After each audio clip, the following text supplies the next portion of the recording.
the way. We're wanted men.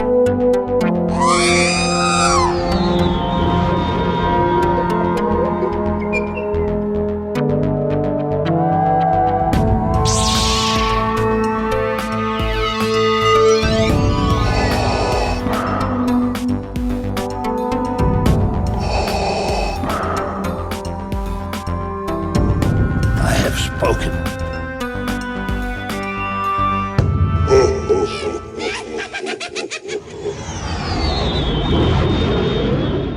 Another stressful morning for the Smugglers Galaxy podcast.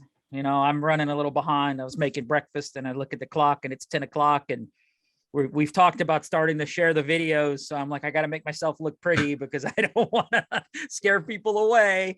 At least look good from the waist up. So, I had to do that real quick. And Jason's like, I'm here, I'm ready. And I'm getting ready. And then my Zoom freezes and then I don't have my headphones in right. And Jason's talking to me like, hey, things that, all my stuff's right. And I'm like, dude, I can't hear you. And then I looked and realized why I couldn't hear him because it wasn't coming through the right headphones. So, and he gives me that eat shit and die look, or, as best Jason can do it. Yeah, I feel stressed out just listening to you. Man. Yeah. What a way to start the morning. It was. I think allergies are starting to kick in because I'm starting to feel puffy eyes and scratchy throats and all that fun stuff. Yeah, I had a pretty decent headache for the better part of last week. So that's normally it doesn't affect me or I don't realize it affects me. So maybe that's what, getting older sucks. Yeah, for those that don't know, down here in Atlanta, we get about, I guess I should say Atlanta. If you're from Atlanta, you say Atlanta. Yeah, the T is silent. Yeah. There's like 2 weeks where we just get pine pollen and it covers everything. Everything is just caked in yellow. Sometimes you don't even notice it until it rains. And then you just see these puddles of yellow. And it's just like, oh my gosh, you're breathing that in. What the heck is going on? Right. That or a truck passes by a big tree and it knocks all the pollen out the tree. Or my car is black except for these 2 to 3 weeks when it has a nice shade of yellow going on. Yeah. So that happens. Yeah. How's your week been, Jason? Fine. Uneventful. Yeah. Uneventful. Can't complain. It's the oddball week between Toylanta and the Powder Springs show. So. Yeah, it's I was disappointed that because you're hanging with your friends all weekend long, and then all of a sudden it's like, oh, I guess I gotta get back to reality. And yeah, there's a little sadness that Toylanta's over. It does. It sucks. Toylanta's always fun. That's the best part about it. The best part about any con is hanging out with everybody. And when you have that con low, which always stinks. Yeah. So I guess you didn't pick anything up. Oh, I did get a bunch of stuff. Oh, what you get? Yeah, in the mail, I got my Galaxy's Edge Creature Pack. It's the Black Series with the Kowakian monkey lizards. You and them damn monkey lizards. I love the monkey lizards. They're hilarious. So I got that. And then 3 gaming greats came in from GameStop. They hit 1, 2, 3. It's like, oh my gosh. The Imperial Senate Guard from The Force Unleashed, which I hardly remember. I remember the game. I don't remember the villain. There's the RC-1138, which is also known as Boss from Republic Commando. And I love that game. That's the one where you're like 4 different Republic special troopers and you're doing projects for the campaigns for the Republic. Uh-huh. And then I got the Jet Trooper from Battlefront 2 Black Series. So yeah, GameStop's pumping those out. Yeah, I think I need to play Battlefront 2 some more because it was a fun game. Yeah, especially with those. Yeah, the Jet Troopers. Uh-huh. You hit their backpack and then they go flying and blow up. Which one had like the droids and the looked like they did the prequels? Was that 2 or no? Because they redid Battlefront 2, didn't they? Or yeah, back in the day there was Battlefront 2, and was there Battlefront 3 or was that canceled? I don't know. I know there was a beta run one weekend, and they had a bunch of basically the siege from episode 1, where all the battle droids and stuff, and you were fighting. Yeah, that is part of Battlefront 2. Okay. There's a level like that.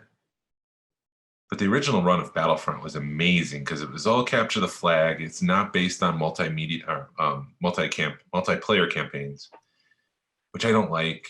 And we've said this before. And what EA has done with the Star Wars franchise, I mean, we've got a decade with them and they've only produced 3 or 4 games. It's like, what are you doing? Not producing video games. Yeah, though they're canceling games, they're not doing it. And so it's just good to see that other companies are starting to take a run at making video games for Star Wars. And I'm hoping that somebody else takes the Battlefront banner and makes something spectacular with it, because what EA has done is just not acceptable in my mind for as far as Star Wars video games. Maybe they're taking cues from Hasbro. Possibly. How about you? Did you pick anything up? No, I don't think so. Did you let anything go that you recently got? Yes, I actually did. I let a couple of things go because I'm chasing another piece. Oh, that's that why. Yeah. You're bragging about it, and then this week I'm like, wait, what? That thing hasn't been there long enough to collect any dust. No, it didn't. I let go of that Creature Cantina because it was almost instant buyer's remorse when I got it home. Oh. Because it looked good in the shop, and then you get it home and it's like, where the hell am I going to put this? So I made a little bit of money off of it. I probably could have let it ride a little bit more on Deal or No Deal, but I'm also one of those guys where if I got a number, and if I make that number, I'm good, because I don't, I'm not an asshole like that. Somebody did comment, I can't believe you let that thing go for that. Dude, I got my money back. So why would I try to make more money? Right. And then I sold him a couple of other pieces that he was like, do you have anything else? And there's another micro piece that I was kind of holding on to, but because they did a Death Star escape in a white box, but I think it was part of the bigger Death Star world. And it's just a white box. Why, you can't display it. It doesn't look good. So I sold that to him too. So I'm chasing a piece that Second Chance has, but we'll see what happens. I just need to make a little bit more money. Or it's a lot of, you know how it goes. Yeah. I got to pump the brakes because Celebration, you're looking and I spent a lot of money. So I got to pump the brakes till Celebration, and then hopefully have some left over when we go to Cincinnati in October. Yep. Yeah, I'm in the same boat. I got to figure out, there's something I want to make for Celebration, and the cost is just like, whoa. So I'm trying to make a couple things and sell a couple things in the next week or so I can kind of subsidize the production of this item. Yeah. How much? Swag. Jesus, swag's getting crazy for Celebration, dude. That's why I want to make this piece, something cool and different. But yeah. Yeah, because Narayan keeps posting stuff to the chat. Look at this. Look at that. I'm like, dude, that's a lot of swag. I'm bringing show swag, and I don't have any personal swag, but I don't know. I'm not a big swag person. That's not important. Yeah. Yeah. It's not important that I'm a swag, that I'm not a swag. No, it's person. not important to you. Right. Exactly. Yeah. There are pieces, don't get me wrong. There's pieces that I'd like to have, but I'm not a patch guy. I'd rather, people are making some really awesome handmade things that would be cool to have, but yeah. And it is awesome. I'm sorry. It is awesome when somebody walks up to you and hands you a piece of swag out of the blue. It's awesome. Yep. I have a couple of those Cam Tonos, not the Cam Tonos, excuse me, the whole patch set with the quart. I'm hoping I could trade the entire set for another entire set. So that kind of kills the need to run around trying to chase people down. So we'll see what happens with that. Then yeah, you brought up Narayan, and he keeps posting all the different patches and all the swag that we've kind of made as a club for Celebration. And he's great at marketing. It's just that there's so many different Celebration Facebook groups. I'm like, didn't I just see this? There's a swag group, there's a collection track group, there's a Celebration Anaheim group, and it's just like, we could be more efficient if we just had one of these. Yeah. I get for this collecting track, and I'm not calling them out, but I'm like, yeah, I guess there's the swag group, and then there's just the overall Celebration. So yeah, it makes sense that they're all different, but at the same time, whatever. But that's Facebook for you. But it's just like, what? Did we just post that? What's going on? Because I'm getting tagged in some of them because we made the commercial. Dude, do yourselves a favor and look up well, is it on YouTube? It's on YouTube. Can we play it if I share my audio? Can you share your audio? Did I let you? Yeah, just give me a second. But yeah, I thought it'd be funny to make a commercial to promote the patch set. I can't remember if it was Ryan that I pitched it to. And he's like, yeah, just go ahead and try it. Let's see what happens. I even made a script. I mean, it could have been Justin for all I remember. I don't know. It was 2 years ago. Like we just came upon the 2-year anniversary of us making this commercial. And your kids look so young in it, dude. Well, yeah, this is the interesting thing because I had watched it for the first time in a long time, just a couple of weeks ago. Where's your videos? Yes, go to my videos. And Harrison's voice 6 months later dropped because he's hitting that time in his life, and so it was just funny that had I waited a couple months, we would not have gotten the same video. I got slice cream, and it's just like, geez. When I watched it a couple weeks ago, I made him repeat that line, and it's just funny to go from A to B. He's like, I got slice cream, and then he goes, I got slice cream. That's sort of like when Homer Simpson is he's in the boys choir and his dad's like, I'm gonna be rich, and right as he's saying that, his voice changes into Homer. Yeah. Hold on one second. You have to enable. Do I have to enable it? Hold on. Yeah. Share screen. Harrison. Advanced share screening options. All participants. Can you do it now? I'm in my room. Come in here. Share computer screen. Sorry, I'm talking to Harrison. It's all good, man. I'm gonna play the commercial, and then I want you to say, I got slice cream for the podcast because your voice is dropped. Hold on. It's just funny. Well, first he comes out of nowhere, and then he's like, what the hell you want, Dad? Yeah. I can see the love on his face right now. He's loving this idea. I thought I had this up. You and your nerdy friends. What is this? Oh, what is Lumi? I don't know. Everyone is it an ad? wants a Lomi, and they keep asking me, can I get a discount? And my answer is no. Whoa, is that Bo Banana Split? Yeah, I traded for it last week. It's the finest ice cream offered on Bespin, and now it's everyone's favorite collectible in the galaxy. Introducing Wilro Hood's Ice Cream Patch Set. I'll trade you your Wookiees and cream for my Cinnabon Swirl. Definitely. I love Princess Leia. This 12-patch set is exclusively available at the next Star Wars Celebration. I have slice cream. Collect all 12 and receive a Wilro Hood ice cream quart smuggled off Bespin before the Empire could claim it. The new Wilro Hood's Ice Cream Patch Set by the Georgia Alliance of Star Wars Collectors. Collect them all, patches each traded separately. So, cut to 6 months later. Well, hold on, because I can't hear it. Oh, okay. It's all loud. Now you can do it. Now All you right, get closer, Harrison. So cut to 6 months later. I have slice cream. Thanks. Bye, Harrison. He says bye.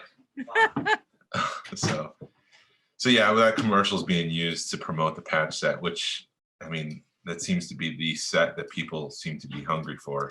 I'm amazed that we had 10 people, like, because we sold some to help fund some stuff for the club, and within a half an hour they were sold out. Yeah, I mean, is it worth the money to not have to stress out and find the patch set and have one set that's completely done for you and complete? I guess maybe If you're not going to Celebration, this might be the only way to get it too. Yeah, that's true too. I mean, and I guess if you figure out, each patch is what, $10. They legitimately, if you're gonna buy a patch, it's a $10 patch. Yeah. If not, maybe even 15 with the detail those things have in it. And we had a line of people buying those things up, which really surprised me. But hey, I'm not into swag, but it's a cool swag set. Talking about subsidizing, I'm like, wait a minute, hello. Just buy it. Buy one of what? my sets. Oh yeah, Sell it. you can do whatever you want with your set because it's your set, right? Yeah.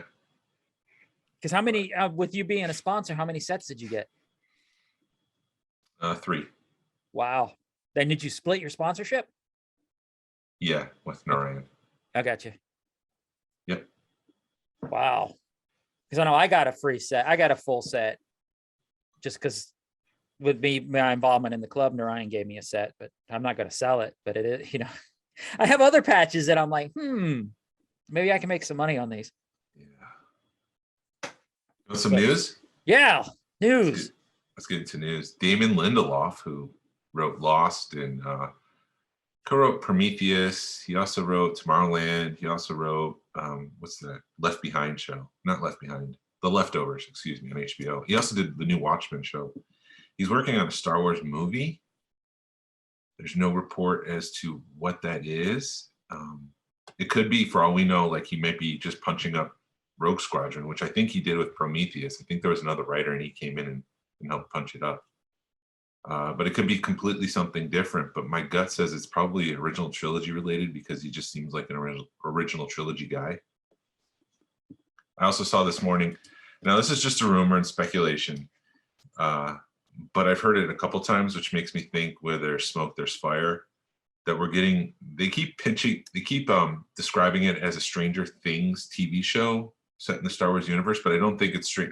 What I think they're trying to say is it's the dynamic of all the kids that makes it a Star Wars show, or that makes it like Stranger Things, that it's put into the Star Wars universe. I think it's just a bunch of Padawans in the High Republic era, living life, becoming a Jedi. That would be cool.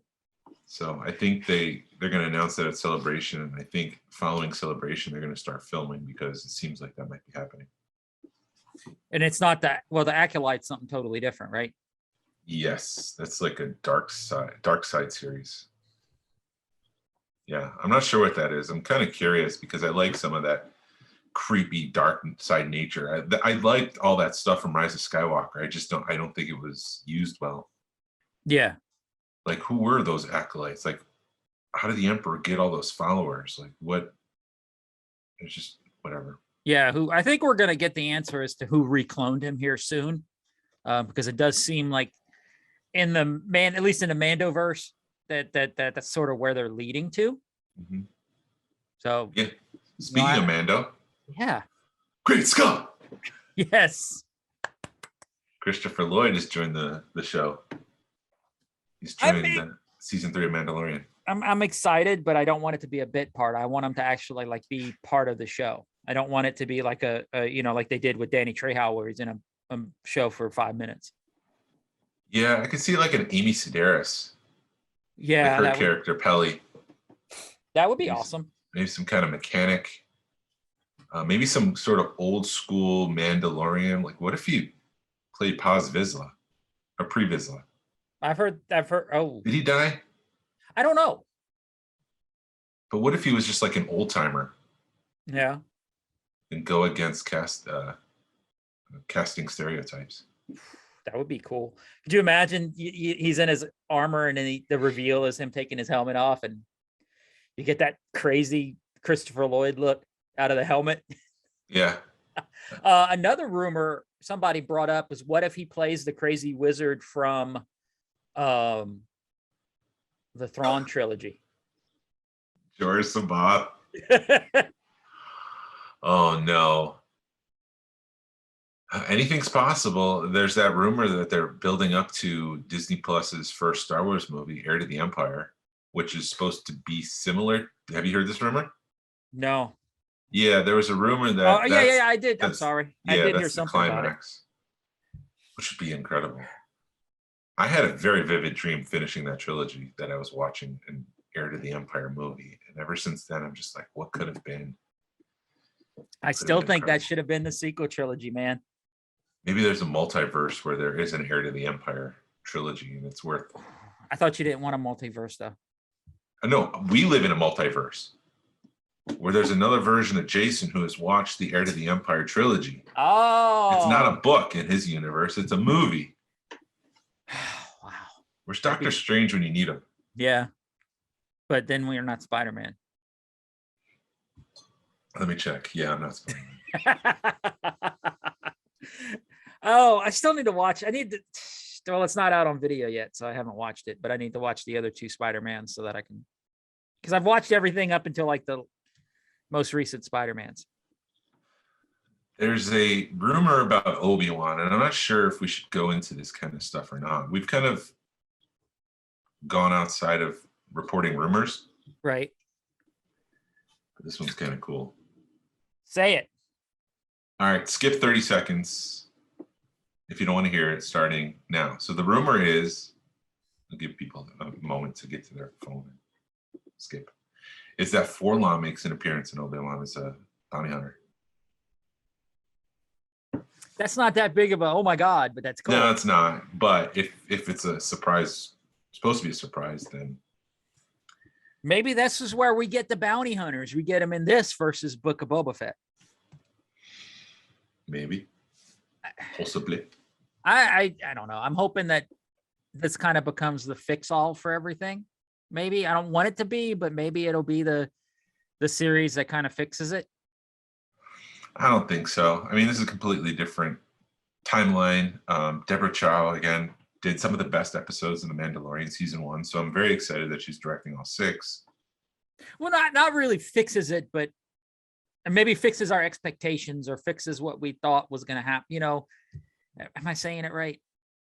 Yeah, I mean, it's just crazy because when we were kids, everything was possible. Yeah. We were looking at through a kid's eyes, the lens of a kid. And we just saw possibilities and everything was incredible. But now we're older and we're kind of beat by life and a little skeptic. And we see these shows and we're like, I don't know about that. Whereas kids, you'd just be like, oh my gosh, those mopeds look incredible. I want one of those when I grow up, you know? Yeah. So what I'm trying to say is I don't know if we could ever be happy with everything that Lucasfilm does because we've got too much life behind us. And we remember what Star Wars was when we were kids, and it's not the same as what Star Wars is now as adults. Right. There was also an article about how Ewan McGregor uses the Force to open automatic doors. I'm like, I still do that too. Yeah, who doesn't? Yes, and that's the first thing. I mean, like, you watch Star Wars and then you go to Walmart, and the first thing you do is open the door. And what I mean is, like, a kid will, watch Star Wars and 5 years old. Yeah.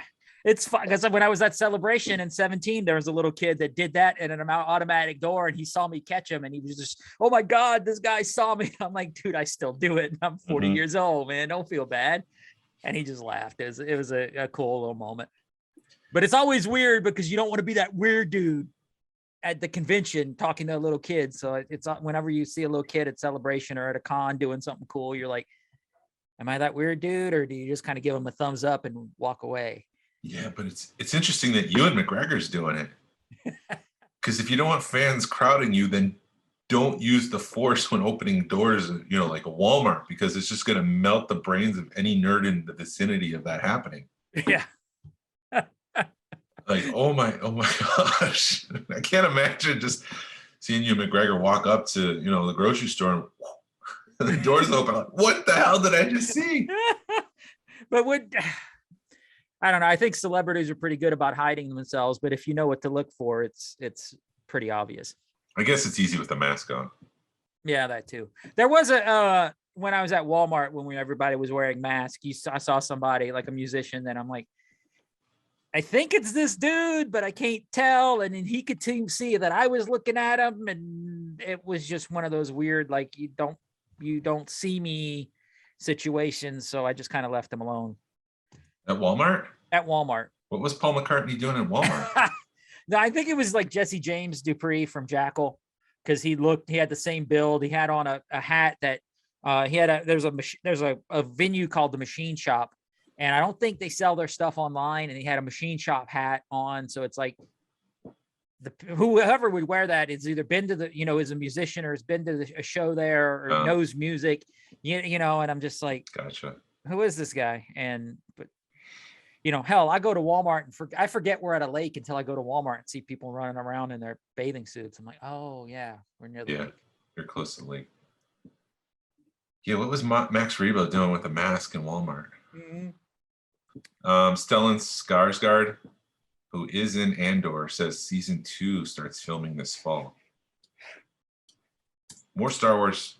Yeah, more Star. It was always great. Yeah, exactly. It's like pizza. Even bad Star Wars is good Star Wars. Did you partake in the vintage collection pre-order this week at Walmart? I did not. You're lucky. Yeah. It was crazy because so there's 5 that went live. There's the 2 Bespin security guards, a stormtrooper, the Death Star gunner, and R2-D2 with the sensor scope, all Walmart exclusives. And at 7 a.m. when I signed on to start work, open up Facebook and they're like, it's live, they're live. Everything but stormtrooper and sensor scope is live. So I start clicking links because it's 7 a.m. Eastern Standard Time. These things are supposed to go to live until 1 p.m. Eastern Standard Time, but they're live. And so you start clicking the links and nothing's happening. Like it's going to a Walmart page for the general, I guess Walmart has like a convention con or something like that where they have exclusives. I hate when they do that crap. Yeah, so they had G.I. Joe exclusives, Transformers, Funkos, all that stuff. The only thing I cared about was vintage collection. And it was going to this generic page, but then somebody online was like, no, it's live. You got to go to these links. And I'm like going to Jedi Temple Archives. I'm going to Yak Face. I'm going to the vintage collection page on Facebook, trying to get it to work. And I couldn't get it to work. Finally, someone said, you have to download the app, the Walmart app. So once you download the Walmart app, it opens up in the Walmart app as a pre-order.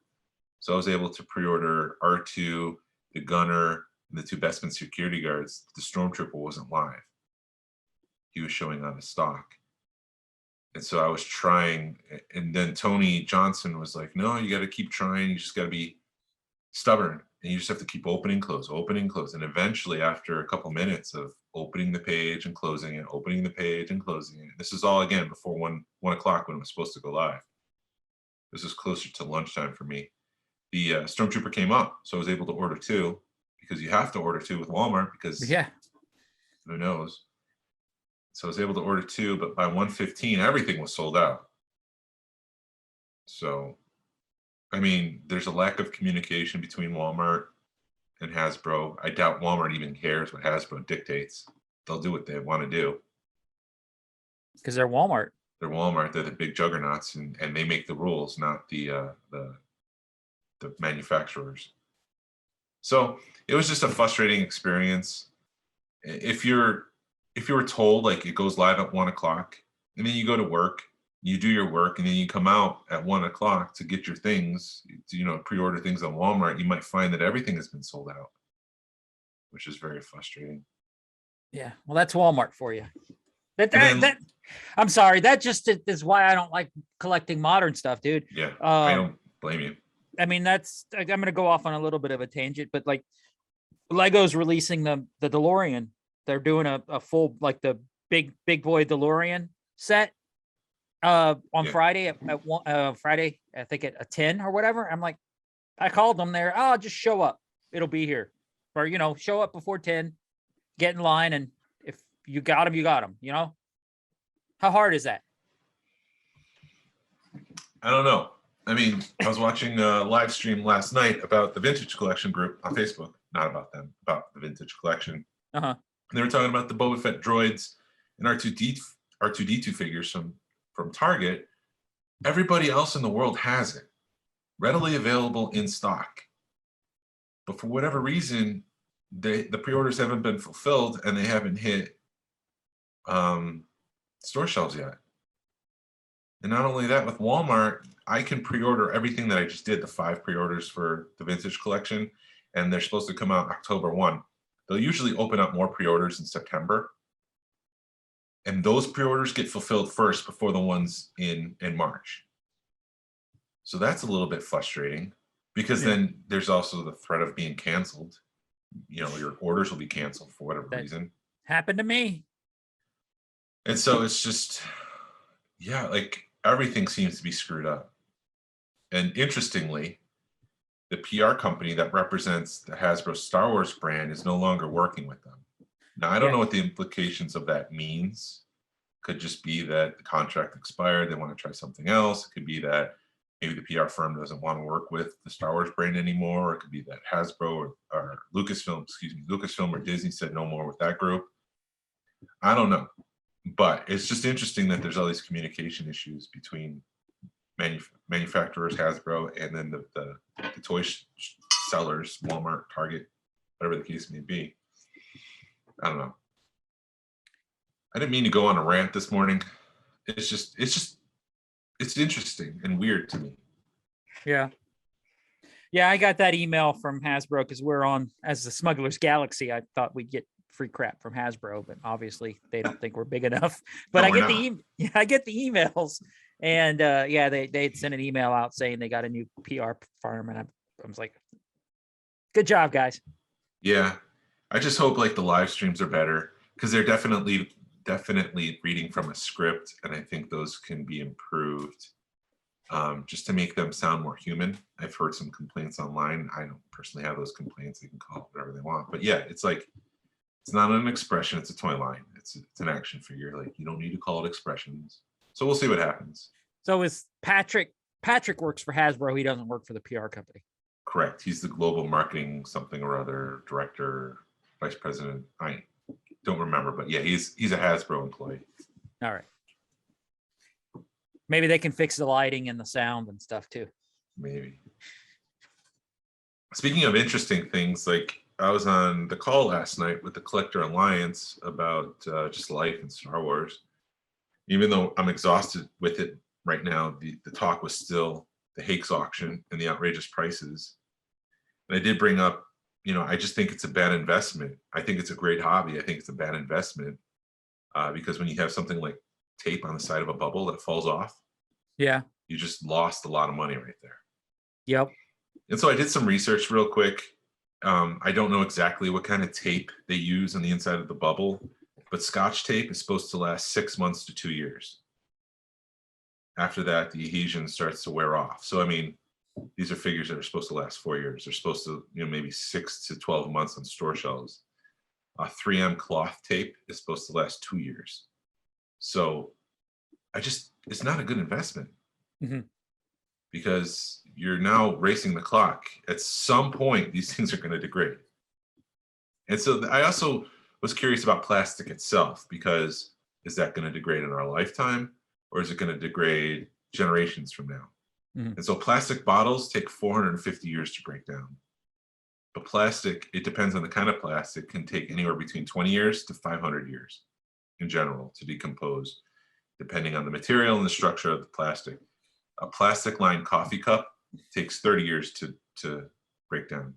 So, bubbles, we're hitting that 30, 40 years right there. So those are going to be degrading right in front of our eyes, quite possibly, depending on the kind of plastic they use. Well, we're already seeing it in the Return of the Jedi stuff, the yellow one. Yeah, and it's going to start happening with them all. So I'm just like, is that a good investment? Really? But whatever. I don't know. It doesn't matter. I mean, as far as, like investment pieces, when we were talking like last week, and then, talking about the rise of pricing 2 weeks ago and investment versus, how were you investing and stuff. I was thinking after I bought that DT, the graded DT Luke, it's like, this is probably the first piece, quote unquote, investment piece that I bought, because you're looking at numbers and you're just seeing rising. I've seen a DT Luke rise, $500-600 in the last year. So that's why I went ahead and jump on it. But it's like, I don't know. I guess I'm contradicting myself, but I bought it because I don't want to wait another 6 months and have to pay double for it. But then again, it's like, I know in 6 months, I know I'm never going to lose my money on it either. Yeah. It definitely feels like a bubble. Yeah. This whole investor thing. And I'm sure it's going to pop at some point. Or I would be surprised if it doesn't pop. But Narayan had a point last night. It's better just to buy an ungraded piece that's in good condition and then possibly get it graded. You lose the risk of having a high-end piece that you've spent a lot of money and it suddenly breaks down. I think that's the route to go. I don't think people realize that you can just send something to a grading company, because we were talking to one of the guys at Toylanta, and he was like, I'm looking for a really high-end graded stormtrooper. And we're like, just go drop it off at AFA. And he was like, what? I can do that? It's like, yeah, you're going to save yourself a ton of money. It's a little bit more aggravating, but pick out a good looking stormtrooper and take it to him and see what happens. So what does he think happens with grades? How does that happen? I think people don't realize that a normal person can get something graded, or how easy it is more to get something graded. I don't know. I don't know if you think they think you have to have an account, or if it's only a wholesale thing. I've gotten stuff graded. It's no big deal. Right.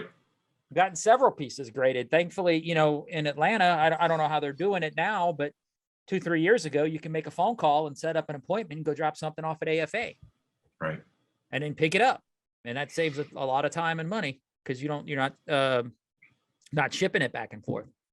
But the reason I did that, with the DT Luke, hold on, you're getting it, what you're getting.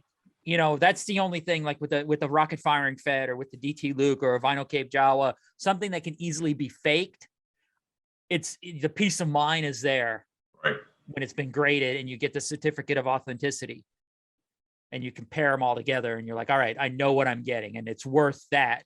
But yeah, I mean, if I'm buying a loose figure, there's no way in hell, I'd want to pay $200-$300 for a graded loose figure, because to me, that's just ridiculous.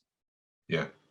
And to me, I think having a graded loose double telescoping Luke Skywalker is better than a carded, because I know they're rare, I know they're expensive, but eventually it's going to be just a loose figure. And you spent a hell of a lot more money to get that loose figure than if you had just bought the graded loose figure. If that makes sense. No, I 1,000% agree, because now they're starting to come up with ways to protect the bubble. Yeah.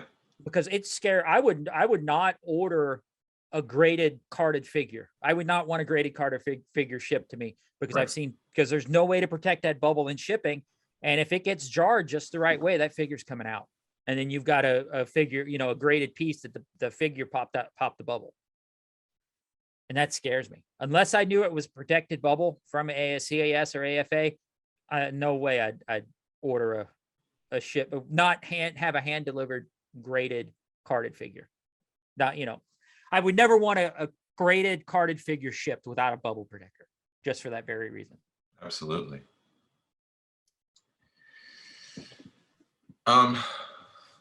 Changing gears a little bit here. There's a scene in Lord of the Rings, Return of the King. You haven't seen these, have you? No. Yeah. So there's a scene at the beginning of Return of the King where Andy Serkis, who plays Smeagol, he's basically a hobbit, and he gets perverted by the ring, and he slowly transitions from like a hobbit to the creature Gollum. Uh-huh. And it's a combination of CG and practical effects and prosthetics. And it got me thinking, would you want to see some sort of deep fake at the end of Kenobi where we see just like, so we're 8 years away from A New Hope. Would you want to quickly see a montage of him just watching Luke on Tatooine and slowly transitioning from Ewan McGregor to Alec Guinness using deepfake technology? I'm thinking. It sounds cool. I'm partial to believe that the Kenobi series will cover years, not months. That's where my feeling is. I have a feeling that it'll take us as close to A New Hope as it can, if that makes sense. It's not going to be. There's going to be some time jumps in it, but I think that would be cool if that's what they want to do, and then that may be the good way of taking it, in a 5-minute montage versus the whole episode, the whole season. Yeah. I don't know. I was just looking at different ways to use that technology, and that came to mind. And I do think it's funny that everybody compares, 20 years on Tatooine. Look how old these people looked in A New Hope. It's like when George Lucas made A New Hope, he had no plans for anything else, or, didn't really know where things were going. So Of course they're going to look older because that's what, they got younger actors, or, the timeline didn't work out. Yeah. Get over it. Yeah.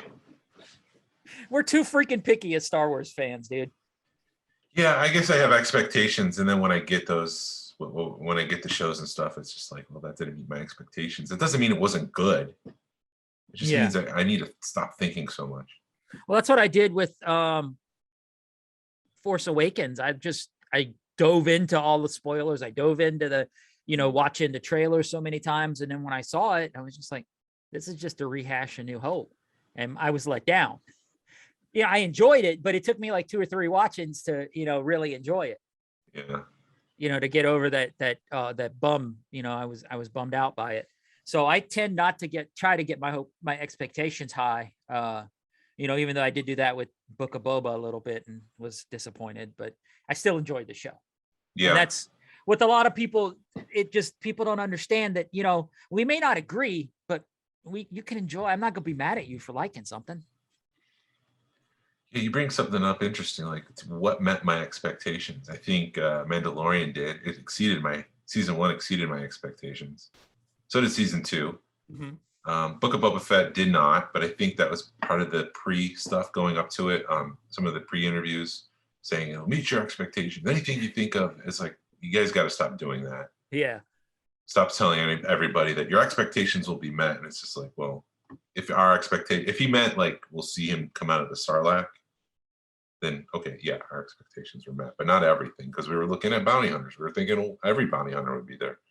Yeah. So anyways, it's a dangerous tool that a content creator should use like that. Yeah. I'm trying to think that, the things that blew me away were like Rogue One. Solo was cool. Yeah. Rogue One blew me away because I had no expectations going into it. Solo, I had the thing that upset me the most about Solo is the story, or at least you think the story, and it was totally different in the movie. But that's movie magic versus the books. Well, running up to Rogue One, there was a lot of reports online that it was a cluster. They brought in Terry Gilroy to write new scenes and redirect it.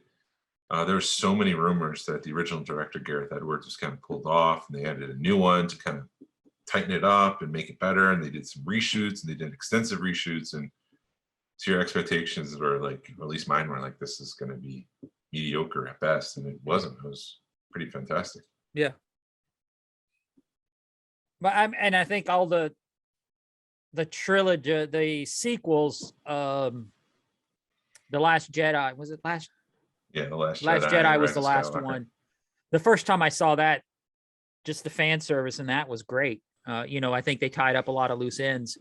Force Awakens, Rise of Skywalker was the second one. No, Rise of Skywalker is the last one. I'm sorry. The Last Jedi is the one where people start screaming at you. Okay. The Rise of Skywalker met my expectations. That's where, but they just did such a good job of tying up all the loose ends, and the fan service was perfect in that. It was a nice way to say goodbye to Carrie Fisher, tied that up, and then you got Chewie got his medal, and then there was a lot of raw emotion in that movie, and Han Solo popping back up and ending, so the fans are, you were just a bundled mess at the end of that movie. Because I was, or you were? I wasn't. The second or third time I watched it, I was. The first time I was kind of like, oh, this is cool. And then what's coming up. And then you realize, Crate was in the middle movie, right? Yeah. So that scene got me when it was Han and Luke and Leia, because, this is the last time you're going to see them on screen together. Right. And then, when you realize it and you rewatch them and you're like, this is the last time I'm going to see my heroes, then it gets you. Yeah. But I saw Rise of Skywalker with a big group, and there was one guy like 2 down to me that was just bawling like a little baby. The third time I watched it, I was bawling, but not the first time. Yeah, my youngest was bawling at the death of Leia, but I don't know. I'll leave it at there. Yeah. I have 2 more pieces, and then we can move on to the main topic. I did make a bet with Tony Johnson. Yes, I want to hear this. Friday night before Toylanta because he doesn't think Leia will appear in Obi-Wan in any form. And I made a specific bet with him that it has to be some actress portraying Leia, not the mentioning of her, like she was kind of alluded to initially in Rogue One. But then you see her at the end, and I'm looking for her to appear as an 8-year-old. Some actress, some young actress has been cast as Princess Leia for that show. And so I bet him that, yes, she will appear. And he bet me, no, she won't appear.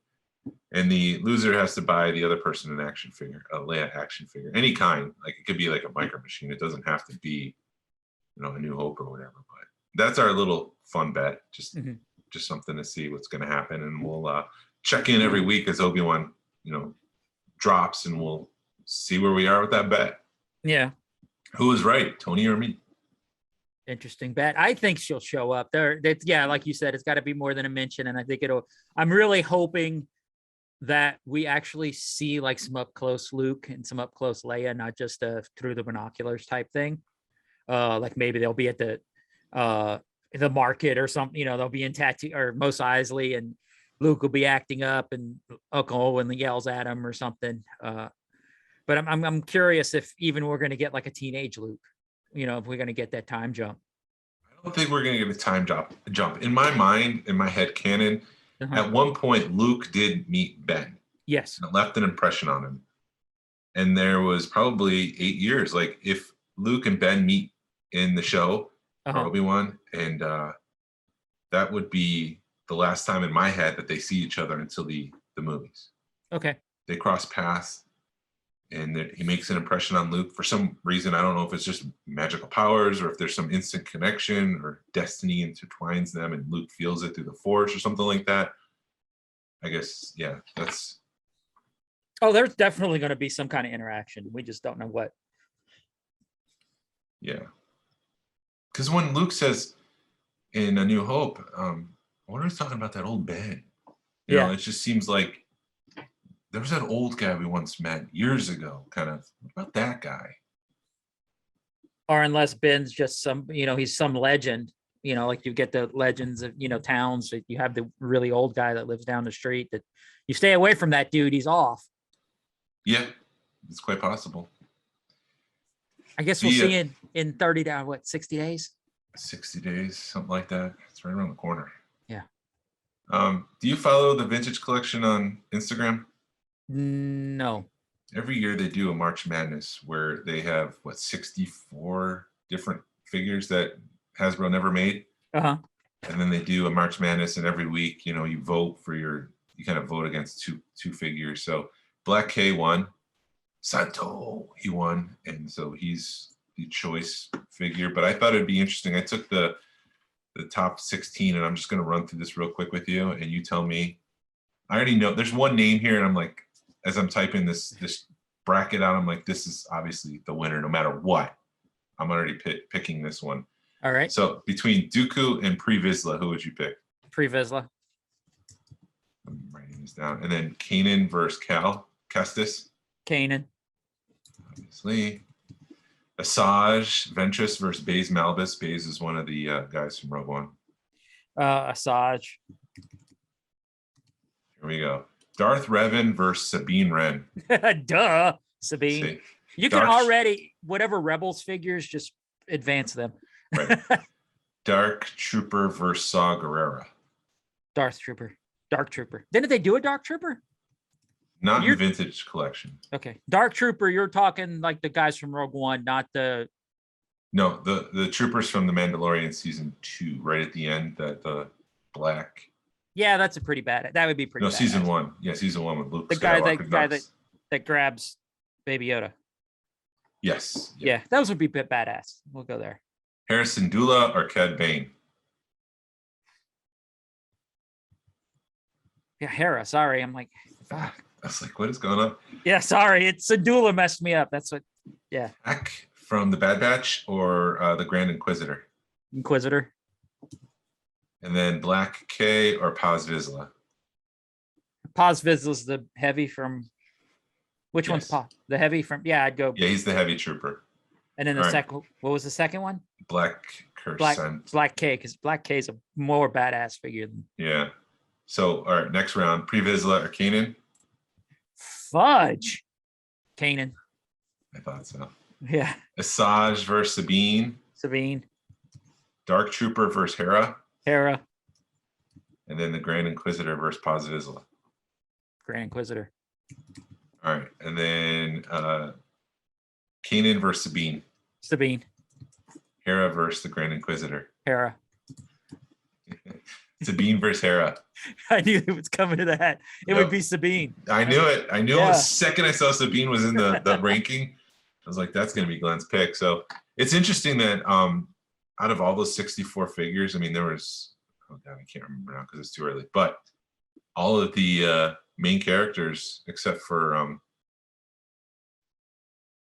what's his name? The kid. Ezra. The kid, Ezra, thank you.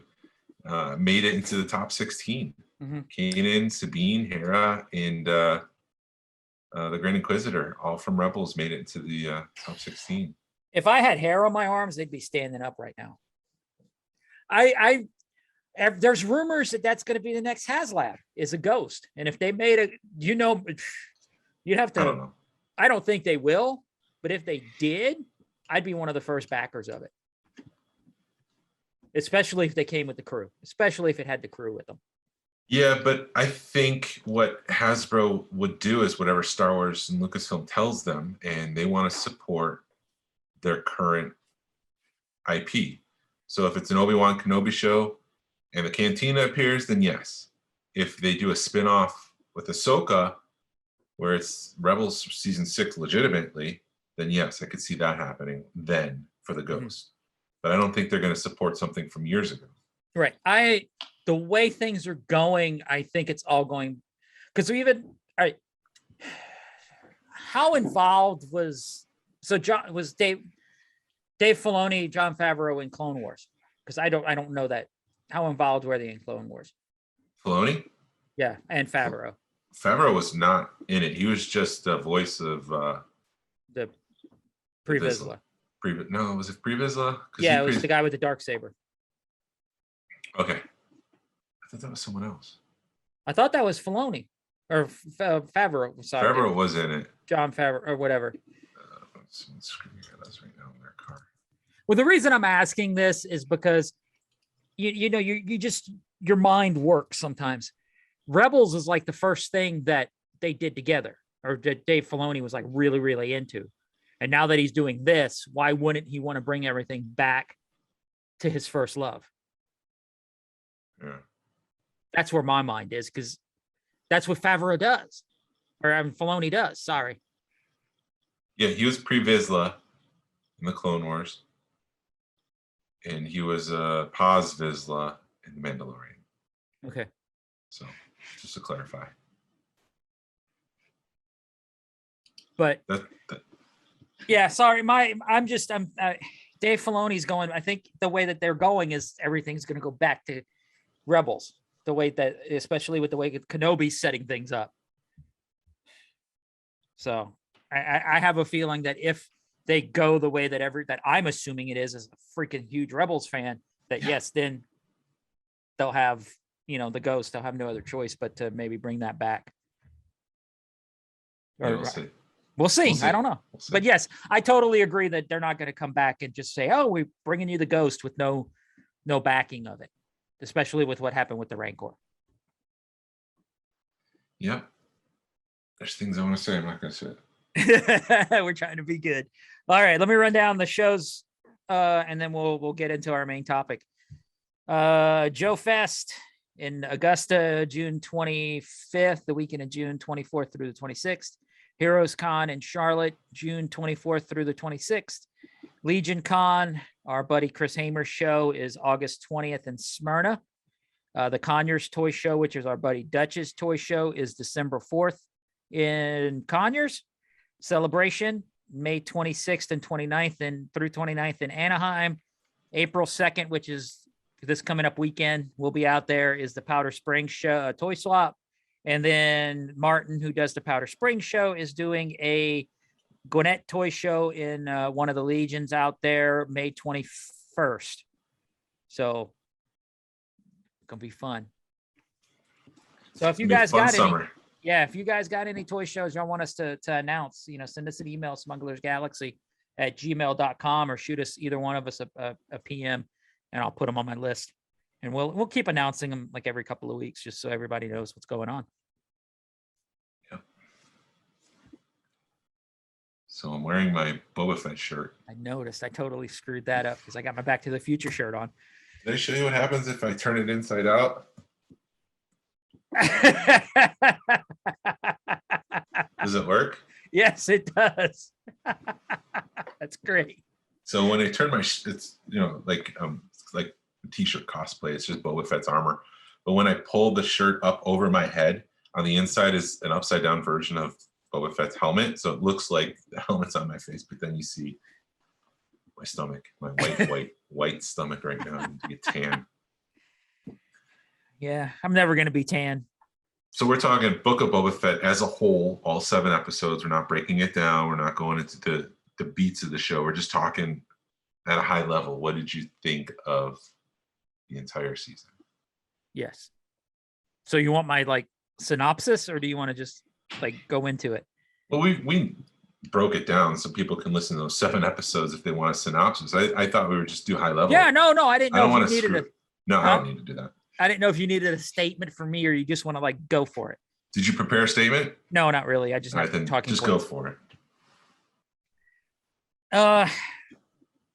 It was not what I expected. I enjoyed it, but it is not what I expected.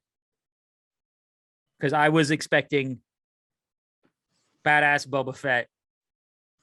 I wanted between Empire and Jedi before he gets into the Sarlacc pit. And I wanted to see him hunting Han Solo. I wanted to see bounty hunters. I didn't even want to see flashbacks. I wanted to see, this is what happened before he went into the Sarlacc pit. This is him getting out of the Sarlacc pit. This is how he got to where he's at.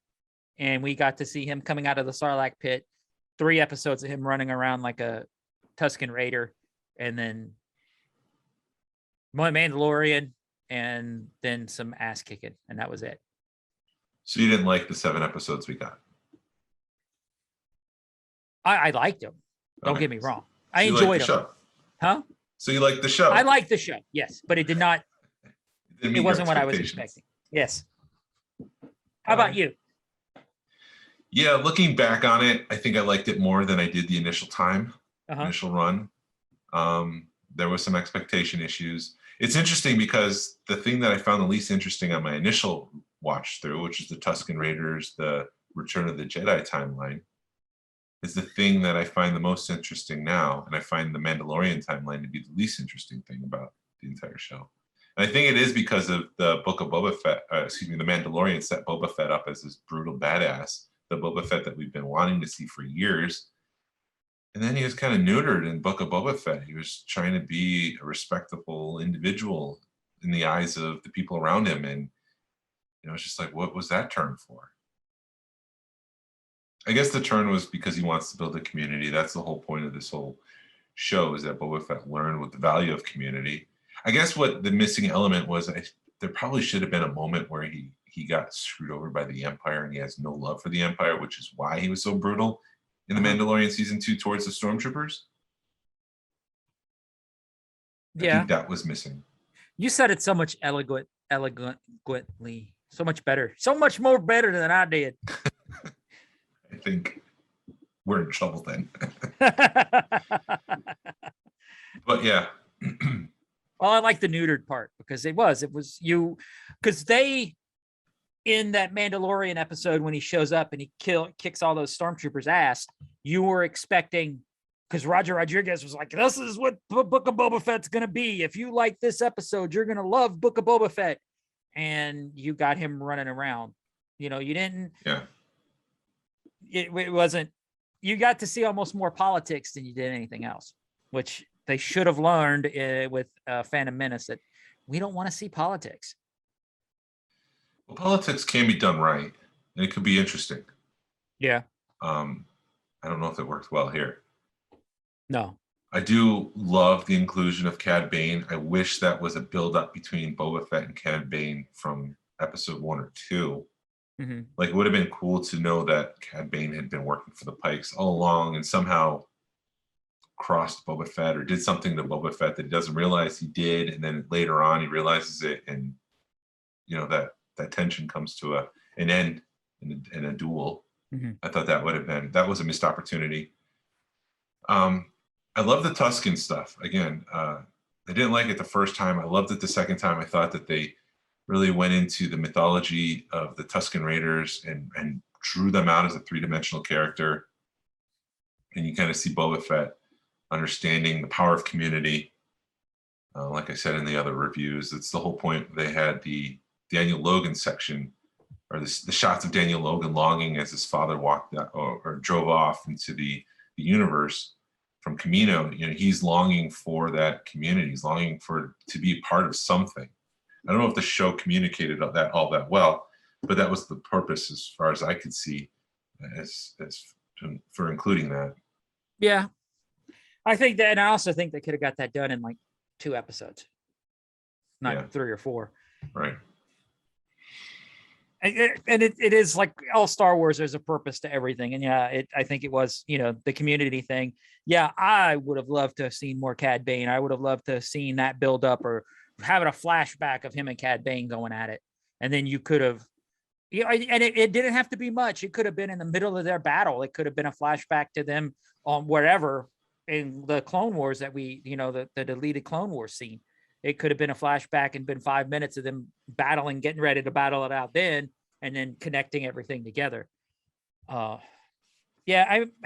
wanted, truthfully, I just said Clone Wars and something just sparked in my mind, because that whole arc in Clone Wars, he had there wasn't really an arc, but there was a lot of stuff going on in the background with Boba Fett and Clone Wars as a young Boba Fett. Him getting all the bounty hunters together, and everybody was like, oh, this young kid and blah. But then he was a badass as a young kid because, he had all the clones and stuff, he was an enhanced clone, but he knew how to fight and stuff, even as a little kid, and knew how to hold his own up against these adults. And that would have been cool to see too. Mm-hmm. Him running around in his Boba Fett armor that's too big for him, but we didn't get it. No, it's not vital to the story, because again, they're telling some bigger story right now, and that's why they're focusing on this Mandalorian timeline. A lot of people. Go ahead. Do you think it felt rushed, the whole series? I don't know if it felt rushed to me. I felt like it was not necessary. Okay. There's no greater implication in the entire universe as far as Boba Fett taking a leadership role on Tatooine and Mos Espa. Mm-hmm. Like, how does that? I don't know. Like, how does that affect the First Order / the remnants of the Empire? Mm-hmm. It doesn't. I don't know. The reason I think we got this show is to tide us over till Mandalorian season 3, just so we get some new Star Wars content. And when I say rushed, I don't mean like the story. I mean like the whole thing was put together fast, and it was put together in a year. Versus Kenobi, where how long's Kenobi been? They've been producing Kenobi, and people have already said that Kenobi looks so much better than any other thing they've put out.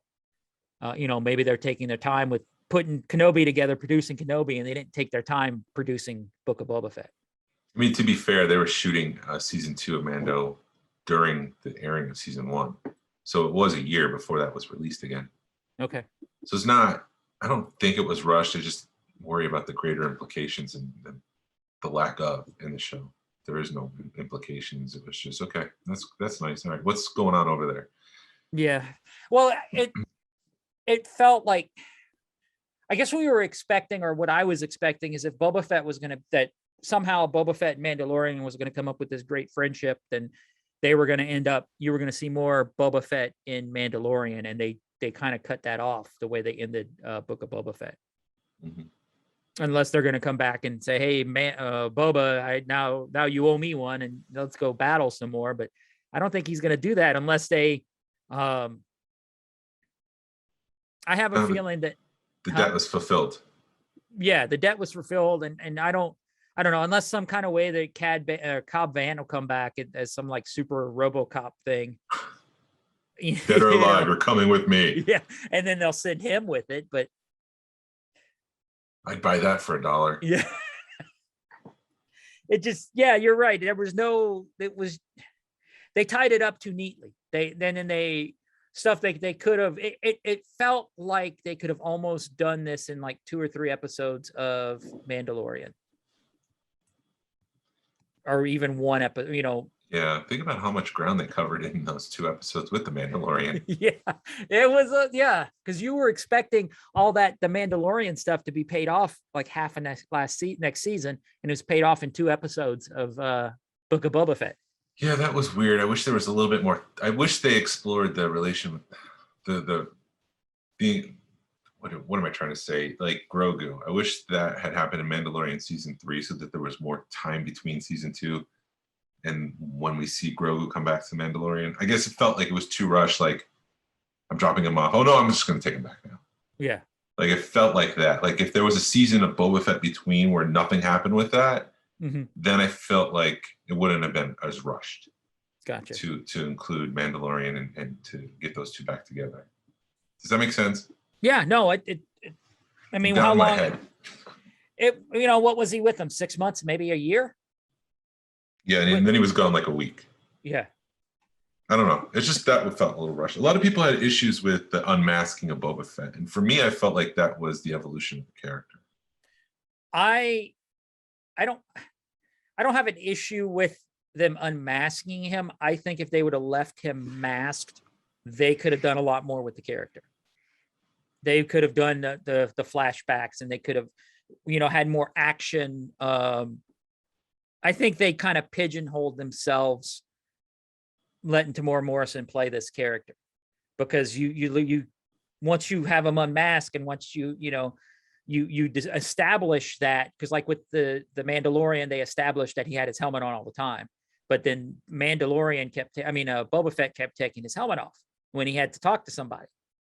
So it felt like if there was going to be an action scene, or if there was something going on, Tamora Morrison had to play the part. Whereas if you were going to do a younger Boba Fett, he wouldn't have had to take his helmet off. Now, did this happen because of the Sarlacc pit and because he had his helmet, didn't have his helmet for 5 or 6 years, and he got used to not having it on, and that comfort level was gone? I don't know. Yeah, but the whole attire was supposed to be like a front. Like, this is a cold-hearted killer. When you see Boba Fett in that armor, you don't know who's underneath. He's just a cold-hearted killer. He could be anyone. He could be your worst nightmares. Whatever the case may be. Taking the mask off shows his humanity and how he's moved past that role as a cold-hearted killer. Now he wants to be a protector, a governor, a ruler, somebody who cares about the people and earns the people's respect, and he doesn't want to do it through killing anymore. So I just felt like it was a natural evolution for the character to be more opening and welcoming by taking his mask off and saying, here I am, and I want to be your leader. I want to show you that I am worthy of your followage. Your loyalty or whatever. Loyalty, yeah. So I didn't have a problem with it. I didn't have a problem with Tamora coming back into the role, because it's just more continuity between the prequels and this. So I thought it worked. Okay. As far as I didn't, looking at the action, do you have more to say? No. I'm just, go ahead. Finish. Yeah, looking at the action, I felt like it was uneven when you compare, and this has been picked apart, so I don't want to get too in depth. The mods chasing through Tatooine, that felt slow, felt clunky, and then you compare it to the action at the end of the last episode where there's the big battle in Mos Espa. I thought that worked really, really well, and I thought it was really good. But then you've got the clunkiness of that season episode. Was it episode 3? I think, with the mod chase. Maybe 4. 4. It was just clunky. I think it was 3 because there was one more episode before they cut into episode 5 with the Mandalorian. Okay. It was just slow and clunky, and I just felt they could have done better. Yeah. It didn't help that I was already rooting against the mods. I'm just like, kill these guys off. And I think they kind of led the mods up to be this great, because when you first saw the leader, you were like, who's this girl and what is she riding? And you thought she'd be riding this badass bike, scooter, not scooter, Moped. Moped. Yeah. You didn't think she'd be riding a freaking moped. You thought she'd be on a speeder bike, a badass speeder bike. Swoop. Yeah. Swoop bike Swoop or bike. something, and she's on a moped. The only thing I could think of is they made them be like teenagers, and they were a teenage gang, and we're gonna, we like Harry Potter way too much. So I think they fit the characters, they just didn't fit Star Wars. Yeah. Unless they were just your Robert Rodriguez being Robert Rodriguez, and those are his thumb warriors. Yeah, he kind of goes overboard sometimes, and I felt like that was the moment where he kind of went overboard in Star Wars. Mm-hmm. But I mean, it is what it is. The Rancor, I was expecting when I saw the Rancor appear. That was episode 4. The Rancor appears. I guess I was expecting something more like Avatar, because he was just introduced. There's the Bond, and then the next time we see him is at the end of the season when Boba Fett's riding it. And I guess I was expecting something a little bit more. The best way to describe it is from Avatar when Jake Sully gets on the Banshee. Their nerve endings kind of intertwine, and he's told that you have to ride for the connection to be stronger and to be solidified. Mm-hmm. And so there was just that moment was kind of missing. And I guess I was expecting that because they did make the connection, but then it was just like, all right, I'll see you in a couple weeks. Because I think Danny Trejo, that was such a waste of a good actor.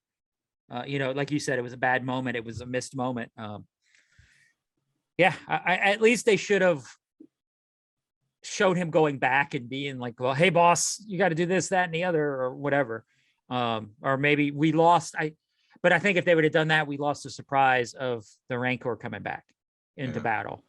It would have been cool to see that, like I said, you lost all that, and it was just a waste of a great actor. Yeah. I think. Speaking of a waste, I also thought the twins were wasted, the twin Hutts. Yeah. That was a moment they hit those drums, and it was just anticipation, like what's coming, what's around that corner, what are they carrying? And then you see the Hutts, and you're just like, oh boy. Like you just felt the universe expand in that moment. Right. The Star Wars universe. And it was just like the Hutts are back on the scene. And then the next episode or two, they're like, all right, we're done. We're out. Yeah. We're going to leave you to Tatooine. So I'm hoping they leverage those characters some more, because it felt like it'd be a missed opportunity if they arrived it felt like they were being introduced for a greater purpose. Mm-hmm. But if they don't do that, then it was just a missed opportunity, I think, if we don't see them in the next season, The Mandalorian or Ahsoka or whatever the case may be. I think we're going to see them, because I don't think Dave Filoni wastes characters. We may see Danny Trejo mixed in with them again. It's just different when you've got a full season of 24 episodes of the Clone Wars versus only 7 episodes of Boba Fett or 8 episodes of The Mandalorian. Like, how much ground can you cover in a short distance like that? Right. That's what I get worried about when they introduce a character like the Hutts. Will we see those characters kind of fleshed out or have a bigger implication in the Star Wars universe sometime later down the road? Mm-hmm. I mean, would you want to see 24 episodes of a live action Star Wars? Absolutely. As long as there's no filler. Yeah. Clone Wars had a lot of filler though, didn't it? It did. And when you look at some of those Netflix Daredevil Marvel shows like The Punisher, like they had, and Luke Cage, they had 10 episodes where they could have probably just did what they needed to do in 6. Mm-hmm. A lot of it was filler. It was tough to get through some of that stuff. It would just been edited down. And I don't want it to get to that point. But if you had 24 solid stories, yes, I would watch a full season of Star Wars something. Gotcha. I remember the first filler episode of Rebels, and I was just like, oh dear God, don't do this. So they introduced all the characters. It might have been episode 3 or 4 of that season. Uh-huh. Then it was just Zeb and Ezra trying to get along like brothers. Like they hated each other, and then they had to get along, but it just felt so filler to me. Mm-hmm. That's a tangent. Anyways, let's talk about Max Rebo real quick. Yes. Did he live or die? I think he had the night off. Was he when they blew it up? Did we see him? We didn't see him. I think he had the night off. So I guess in my head canon, Max Rebo is the Frank Sinatra of the Star Wars universe. Uh-huh. And so if there's going to be some sort of hit on a club and you know Frank Sinatra is going to be in it, you're just like, hey, Frankie, stay home. So Max Rebo is the sexy swooner of the Star Wars universe. And if you know something's going to happen, you're like, okay, is Max Rebo going to be there? Yes. But make sure he's not there. Make sure he stays home that night. He's got a flat tire. Make sure he's got a flat tire. He can't go. You've got to take the night off, kid. No matter if you're a Pike, if you're a Crimson Sun or Crimson Black Dawn, Sun, Black Crimson Sun. Dawn or Black Sun, you love Max Rebo. See, that was another thing, dude. I really thought we were going to see some of those, where we were going to see Black Sun and Crimson Dawn, pop up, and then we got the Pikes. It was funny watching people read the tea leaves. They're like, the sunlight in the mayor's room, that's Crimson Dawn right there. Guys, I remember it's just that. sun coming in. Like, not everything is connected like that. Wait, did you see how he turns to the camera? That's going to be the introduction of Sebulba, whatever the case may be. Yeah. Another thing, I was reading something on Facebook that they were talking about how one of the issues of Book of Boba Fett is they didn't know who the lead character necessarily was. Was it Boba Fett? Was it Mando? Was it Finnick? Was it who was it? Was it the Jennifer Beals character? They never really said who the main character was in Book of Boba Fett. Or you never really established it. Yeah, I didn't have a problem with that. Okay. I guess I just thought it was Mandalorian. It's weird that your main character kind of disappears for a couple episodes. Yes. Mm-hmm. I'd say I agree with that. It is weird, but they're telling a bigger story again. You just got to keep that in mind with that lens. Understand that there's other things going on that they want to tell you about. Right. And then like I said a few episodes ago, I think this is them training us for what's to come, just like they did in Bad Batch when they had a Hera. They had a Rebels episode in the middle of Bad Batch. Yeah. And when they were writing the Force Awakens, they kept talking. JJ was talking about whenever they included Luke Skywalker in their script, it felt like the focus of the story went from, I guess, what would have been Rey. There's rumors that it was Kira. The focus went from Kira to Luke Skywalker, and it suddenly became Luke's story, which is why they threw Luke at the end of the movie. And so that was kind of repeated here in Boba Fett, where Mandalorian appears. You're suddenly like, oh, forget Boba Fett. Let's see Mandalorian. Like the focus suddenly shifts to Mando. So I think that's what you're kind of talking about there with that. Gotcha. That's just my read on it. Okay. Oh. And then and just going back to deep fakes and everything. I'm going to bring up the other franchise that not all of us Star Wars people either love or hate. Most of us hate it. But in Star Trek, they've either, number one, let their heroes age gracefully, or they've recast them. Like when they did the Star Trek reboots, they rebooted the movies a few years ago. They recast everybody, and everybody was like, all right, they recast everybody. Let's just go with it.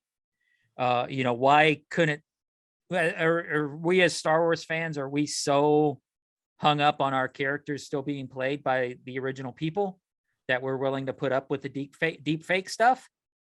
And, now it's gotten better, but how hard, would we have still realized, oh, that's Luke Skywalker, but it's not Mark Hamill? Would we have kind of still been in shock versus, oh, they recast them versus, oh, we got some crappy deep fake stuff? Yeah. That's an interesting question. It's just like let's go back to Tarkin in Rogue One. Should they have recasted that, or did it work? I thought it worked. A lot of people had trouble with the eyes because the eyes are kind of soulless. And so it's just like, where's the uncanny valley? Where does it end? Yeah. What should they do? What shouldn't they do? Should they use this technology to their benefit, or should they just recast and have? So you're looking at it and you're like, that's not Luke Skywalker. But at the same time, you're like, that's a person. It's got a soul. I'm connecting with that person. I think they could have done it with Tarkin and Rogue One. I don't think it would have, because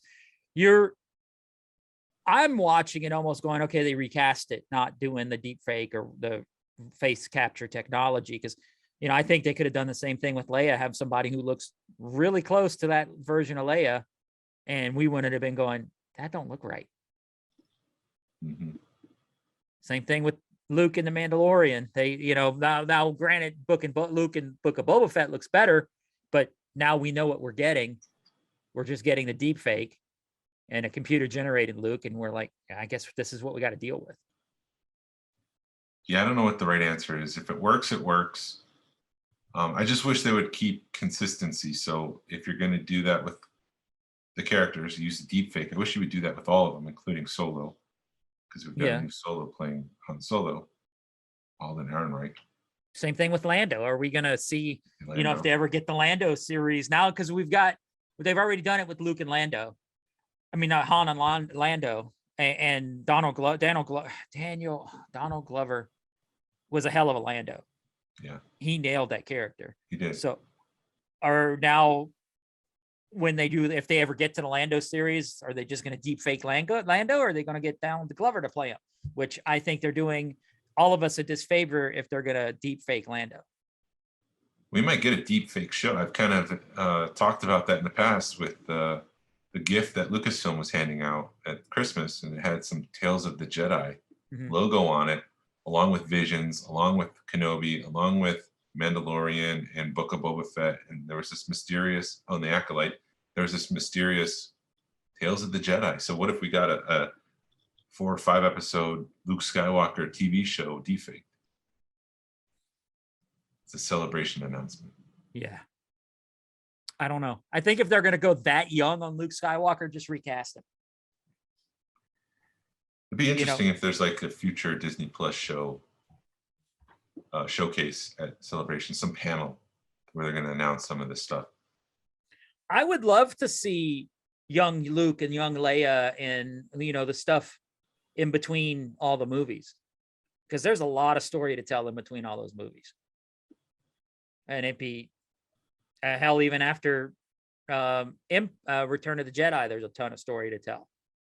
To see how Luke got where he's at, and see how, how Han and Leia ended up just having one kid. And because the EU is just, I know they had to destroy it, but damn, it sucked when they destroyed it, because the storyline, and I think that's another thing that threw me off about the sequels, was I was expecting EU stuff, and they totally threw it all for a loop. They took it and shook it up and threw it away. Or at least see, when they called him Ben Solo, I almost stood up and yelled because it's not the right character. That's the wrong name. Yeah, that's your headcanon again. Yeah, interfering with what you're seeing on TV. So I've got to, and I think that's what threw me off about all the sequels, is because you were expecting, Han and Leia to still be together. You were expecting Luke to be a badass. You were expecting Leia to be a badass. And that's just a conversation for another podcast. Yeah. Well, then we'll save it. Yeah, we'll save it. I mean, Han grows from A New Hope to Return of the Jedi, and then they completely reset him back to A New Hope for The Force Awakens. Yeah. I kind of want to see the show, the Luke Skywalker show, with a deep fake, because I want to see the Battle of Jakku, because he was a major element of that battle, apparently. Okay. The reason why there's all those Star Destroyers and X-Wings and all that stuff crashed on the ground, that was like the final stand of the Empire after the Death Star blew up. And that's when they become remnants and they kind of collapse. It'd be cool to see Luke Skywalker there. It'd be cool to see Thrawn somehow be sidelined, and that's the reason why they lost. That's setting up the return of the heir to the Empire stuff. But these are the expectations that get in the way of what we see, and it ruins the experience. And so you just have to go into these things saying Empire Strikes Back is the greatest piece of Star Wars cinema, entertainment, content that we'll ever get. And this is my opinion. You can insert Empire Strikes Back with your favorite piece of Star Wars franchise and just say, entertain me. Yeah. Does it work or doesn't it? Yeah. Oh. Anyway.